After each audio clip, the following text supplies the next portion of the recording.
Our next speaker and bring up one of my favorite people on the planet, Tammie Oram. I'm so glad that you are here because you're going to be sharing a little bit about love's true roots. So, Tammie, thank you so much for being here.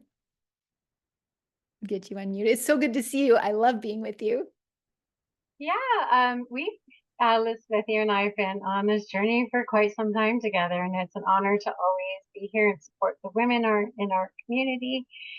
And I just feel so blessed. So Hmm. thank you. Well, I feel blessed to have you.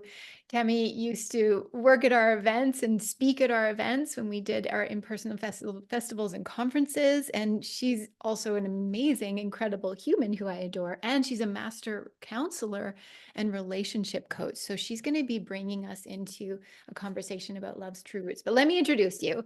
Like I said, she's a renowned relationship coach and master therapeutic counselor based in Kamloops, BC, Canada, and has over 15 years of experience. Tammie has dedicated her career to helping individuals and communities strengthen their relationships and overcome personal challenges. You can see relationships are really at the heart of this. She's been happily married to her husband, Glenn, for 34 years. And together they've raised 3 children and now enjoy the company of their 3 grandchildren. So, Tammie, thanks again for being here. I'm excited to have you. Thank you. So let's jump in. Like I just introduced, like you've been happily married for 34 years and you're a relationship counselor. And it's incredible, but I'm sure it hasn't been all butterflies and roses in all of your relationships. So go ahead and share, like, what is it that really sparks you to want to share about relationships with people and maybe share a little bit about the realities too?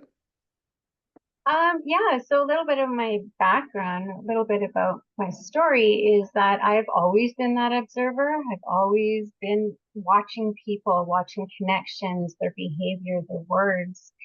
And it really started probably about the age of 6 or 7, which I didn't realize was not normal. Um, it was just, it has always been a part of me. And what I was observing is that if like the mom wasn't happy for whichever personal reasons, then the dad didn't seem to be happy, and then the children would by default not be happy, or there'd be bickering and there'd be arguing and everything, and it just felt really icky. And I wanted to change that.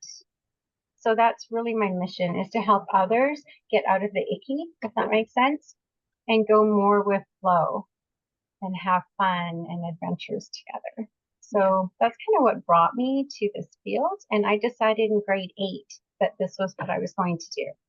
Wow. That's really special that you knew that this is what you were going to do. And you, like me, like have always been kind of an observer. I think that's why we get along. And like all of our leaders and speakers here, we're just like those people who are highly sensitive and observe and can help people. That's why I brought you all up here. So powerful to have you here helping people. I love that you knew that that's what you wanted to do. And in your work with people, like what is it that you love the most, particularly about relationships? What do you love helping people with relationships in? What I love most is, and I'll talk a little bit more about this, is the willingness. And I think I wrote that in, like in Justine's talk, the willingness to do the work, the willingness to show up, the willingness to be vulnerable. And that just makes my heart so filled when I'm working with people, whether they're individuals or whether they're couples, that they're willing to, yeah, be vulnerable, share intimate details, and be coached, right? Kind of set aside a pride, ego, or stubbornness and practice. Because what I ask people, and I know Justine also commented, is the uncomfortableness. And this is what I share with people is it is uncomfortable at the beginning. And if we keep practicing with these tools, eventually you're going to find your own flow. So it's the little sparkles, it's the glimmers of hope and connections that I see in people's faces. And when they're like high-fiving each other, that's what, yeah, that's what's so special. And sometimes that's all we need is that little glimmer of hope because it can Absolutely. feel like when, especially in relationships, when they're like butting heads and all of it, it's like, whew, it can feel like it's really hard. Now, have you ever walked through anything hard in yourself that has really helped you to be with your clients even deeper? Oh, absolutely. And I don't know anyone on this planet who has not faced obstacles. And whether that was growing up in a family home that wasn't really, a match for our personality, conducive to our will, whether it is through death, through incidents, through illness, and the human spirit of always coming together, always that connection, support. Um, Yeah, we've Mm. gone through a lot. We've been together for almost 38 years and we've had the ups and the downs. Had a company and we closed that down, went back to the workforce, was not congruent with me. Uh, Going back to school, and I moved to Kelowna and my husband and three kids stayed here in Kamloops. And so just the commute and the dedication of all of my family, my husband, my kids, the extended family, everyone chipped in to support me on my journey Yeah. to fulfill this goal. And that is to help other couples learn that you don't have to throw it all away. You take those golden nuggets through every obstacle, through every challenge, and what did we learn from them together? And that's, I think, a really good, I Mm. don't know, good. Gives me goosebumps when you say you don't have to throw it all away because relationships go through challenges. And, our network is women typically like 40, 45 plus. And I feel like that's when relationships go through a lot of challenges. And I just love what you said. Can somebody write that in? You don't have to throw it all away, whatever it is. You don't have to throw it all away. So that's beautiful. And I want to hand you the floor so you can teach us a little bit more about love's true roots. Does that sound like a good idea? Yeah, thank Let's you. do it. Okay. All right. So what I was thinking about sharing today with you all is just three kind of main points that come up almost daily in my office here behind me. So what some of those little nuggets that I've learned over the years of doing this is you have to love yourself more than the relationship. You have to love yourself more than your spouse, more than your children. And I get so much pushback on this because, that whole saying is that you can't pour from an empty cup. And this is where I find more females go is that they're in overwhelm, they're burnt out, they're really struggling with self agency, self identity, because they're just so nurturing and so loving and so kind and so giving, compassionate. I can go on and on and on about all the values of being a female, specifically, not entirety. um, so, what I look for is our holistic health.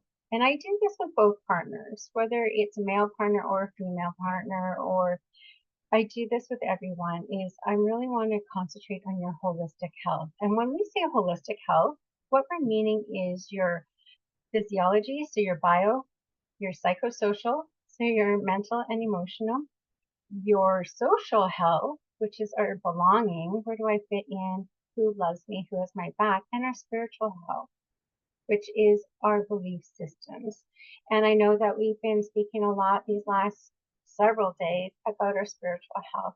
And that could be if you have a religious practice, that could be God, it can be source, universe, it could be just that knowing, because we all have the intuition of our knowing, our sense of being, where, I don't know, the flow. I just keep saying flow because that's really important to me right now.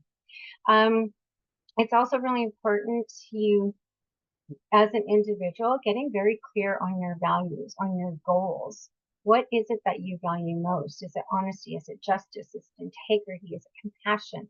The list goes on and on. And in my program, we actually really look at values and whether our values match up with our partners, because that's really important. But we need to get clear on our own first, on our goals, where we're headed, finding what lights you up, and surrounding ourselves with people that bring truth to us. There's non-judgmental, and looking for those glimmers, those gold nuggets. The second one is everyone involved in the relationship must be willing to do their work individually and together. So when I talk about doing your work, I'm looking at your self-awareness. Are you able and willing, the willingness to be vulnerable, open-mindedness to understand other people's perspectives, And not that we have to agree. I am a total firm believer in we can agree to disagree. We do have to have that mutual respect, to be open-minded, to listen to other people, and the courage to do so. My third point on this is connection and communication. When people come to me, they're like, we can't communicate. We need help with communication. And I hear that day in and day out. And the root of that, what I'm hearing is we're not connecting. I don't feel valued. I don't feel loved. We're roommates. I want something more. So all of connection is number one. The second one is communication. And I really, really shore up the foundation of connection and communication. And the connection is your friendship. Gotta be friends, gotta like each other. Love is awesome, but we really gotta like each other. So we kind of concentrate on valuable tools and the must-haves, the one-on-one times, carving out that time. Daily check-ins, I call them the bookends of the day. How we start our day and how we end our day are vital to our belonging, connection, our love, heart center. I like to work on rituals and traditions. How do you say goodbye in the morning? Or if we're leaving town, how do we greet each other? How do we spend holidays together? You know, all of these things. It could be hosting a family dinner once a month, something like that to always keep connection. And most importantly, I'm going to say having fun, making those memories, because at the end of the day, at the end of our lives, that's what's going to matter the most is, did I have fun? Did I have those connections? How are the people around me? How does my heart feel? Like all of these things are what truly matter. And I like to work with couples and individuals to get to this point. So that's kind of what I bring to the table. Those are the 3 points, 3 kind of takeaways. So love yourself more. Everyone involved must be willing to do their work. And the key components is connection and communication. Mm. I love that you just said have fun. Like it's so important, like in the memories that you create together, because life can get busy. Like you said, like people are just like, oh, we're roommates or that, and it's life can get busy. And Stephen and I have started doing end of day check-ins every day. Every day, Totally transformed our connection. It's right? beautiful. I also love that you said in the beginning, put yourself first. Put yourself like you have to be first because if you're not there, there's no relationship. So powerful. Everybody put in which of the things that Tammie said do you love the most? Like are gonna that maybe you're gonna put into your relationship. Put it in whether you're in one now or whether it's your next relationship. Put one of those in. And you have a gift for us. So why don't you jump into that? Sure. So there's a couple. It'll be in the comments. You can 10 hot tips to reignite the spark in your relationship. Yeah, just some simple, easy to follow things that we may not always remember to do. It's kind of like a nice little checklist. And also, I do 30-minute free consultations. So even if you want to reach out and connect, I love expanding my community. I love teaching. I love talks. I love putting on workshops and, like my retreats. And it's all about the connection. And I can't say that enough is that when our hearts are connected, we can do so many things. We can go so far. It's so true. Connection really matters. I feel like it matters to me more now than it ever did, and it always has. And I love that you're bringing this in and talking about it. Those two links there are there for you, everybody. Tammie's free PDF and also to book a session. That's very generous. I appreciate you so much. And it's so much. I always love having you speak on my stages. You're such a wealth of wisdom, and I'm always like, more, just tell me more. So I love how you teach. Mhm. So what do you want to And I leave? also, Oh, go ahead. and I just want to put a shout out for you and Stephen. I absolutely love your couples and cars, your talks. That's on Instagram and Facebook stories only, everybody. It's like there for 24 hours, then it's gone forever. Yeah. We started doing a weekly show together, like a proper weekly show. We sit in these chairs sometimes, or sometimes we're in the hot tub, but the couples in cars is hilarious. And having a project to do together, like, we work together. He helps me run my business. He's like, not just helps me run my business, he runs his department. and the things that he works on, and is always, you met us in the early days when he would come and help me with my festival and be this Yeah. cute dude who was hanging out. And uh, it's cool to work on things together and have fun projects together. Like we do we just get ridiculous when we're doing our show. So I'm glad you like it. Yeah, and thank you and Glenn for being a beacon for us and for other couples as well, that like life is happening, things like life has all of its up and downs. And what was it you said in the beginning? Like you don't have to throw it all away. You can stay together. You can nurture your relationship. So I'm excited to get your 10 tips because somehow I've never got that before. So really good. Yeah. Perfect. Thanks, Dan. What do you want to leave everybody off with to remind them as they move forward in their relationships? A good takeaway is um, create a safe space in order to share, be willing to listen. Um, yeah, those are really big. Be able to put away your own narrative, extremely hard, and be true and focused to your partner. And yeah, create that safe space for that vulnerability to happen, because that's where the magic.